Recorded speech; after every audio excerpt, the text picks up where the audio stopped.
Hello friends, welcome to my channel. Friends, 2019లో release అయిన the lion కింగ్కి ప్రీక్వెల్గా వచ్చిన ముఫాసా ది లయన్ కింగ్ అనే సినిమా ఈరోజు డిసెంబర్ 20న వరల్డ్ వైడ్న అయితే రిలీజ్ అయింది. ఈ ముఫాసా ద లయన్ కింగ్ అనే movie English, Hindi, Telugu and Tamil ఈ 4 భాషల్లో రిలీజ్ అయింది. అండ్ సినిమా వరకు చూస్తే మాత్రం ముఫాసా ద లయన్ కింగ్ అయితే మాత్రం సినిమా అయితే అద్భుతంగా బాగుంది. అంటే ఇట్స్ అ విజువల్ వండర్ అన్నమాట. సినిమాని మనం బేసిక్గా 2Dలో కంటే 3Dలో చూస్తేనే మీకు ఇంకా ఎక్కువగా ఎక్స్పీరియన్స్ బాగుంటుంది. ఎందుకంటే 3Dలోని యానిమల్స్ని చూపించిన తీరు అండ్ నిజంగా అడవిలో ఉన్నామన్నంత ఫీలింగ్ అయితే కలుగుతుంది. నేనైతే చూసినంతసేపు ఏంటంటే ఒక ఫీలింగ్లోకి వెళ్ళిపోయాను. నిజంగా నేను అడవిలో ఉన్నానా, లేకపోతే ఆ సింహాల పక్కనే నేను కూర్చున్నానా అన్నంత ఇదిగా ఏంటంటే 3Dలో అయితే ఉంది. మీరు 2Dలో కంటే 3Dలో చూడమని నేను చెప్తాను.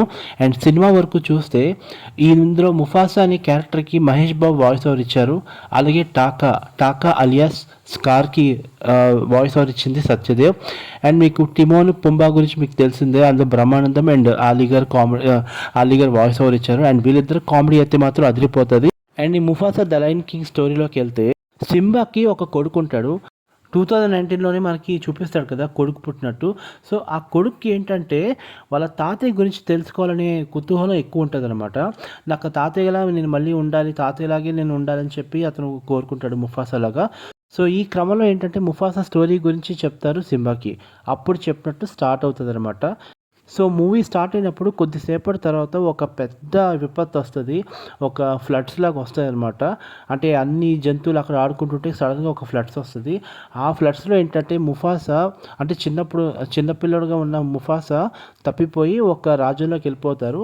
ఆ రాజ్యంలోకి వచ్చేసరికి ఏంటంటే ఇందులో అప్పుడు ముఫాసా టాకాని కలుస్తాడు. టాకా అంటే స్కార్ అనమాట. అసలు టాకా స్కార్గా ఎందుకు మారాడనే విషయం అయితే మాత్రం మీకు క్లైమాక్స్లో ఉంటుంది. ఆ క్లైమాక్స్ అయితే నేను మీకు చెప్పను, ఎందుకంటే మీరు ముఫాసా మూవీ చూడాలి కాబట్టి నేను చెప్పకూడదు. సో బేసిక్గా ఏంటంటే వీళ్ళిద్దరూ ఏంటంటే ఒక పెరిగి పెద్దవాళ్ళు అవుతారు. వీళ్ళిద్దరూ మంచి ఫ్రెండ్స్ అనమాట. ఒక బ్రదర్స్ లాగా వాళ్ళిద్దరూ ఏంటంటే సొంత అన్నదమ్ముళ్ళలాగా వాళ్ళు కలిసిపోతారు.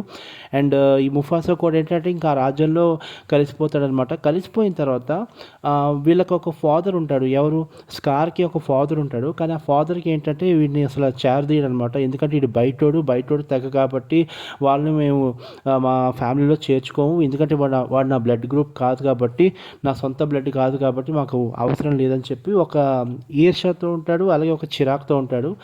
సో దీని తర్వాత ఏంటంటే ఒక సీన్లోని తెల్లసింహాలు ఉంటాయి. అవి ఏంటంటే మొత్తం ఆక్రమించుకునే రాజ్యాలు అనమాట. ప్రతి రాజ్యాన్ని ఆక్రమించుకుని ఇంకేంటంటే ఈ స్కార్ వాళ్ళ ఫాదర్ రాజ్యాన్ని కూడా ఆక్రమించుకోవాలని చెప్పి చూస్తాయన్నమాట.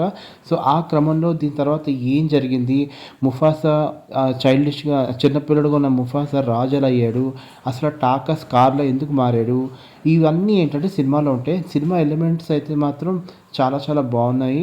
And visual wonder, first of all ఏంటంటే ఇది విజువల్ వండర్ అని చెప్పొచ్చు.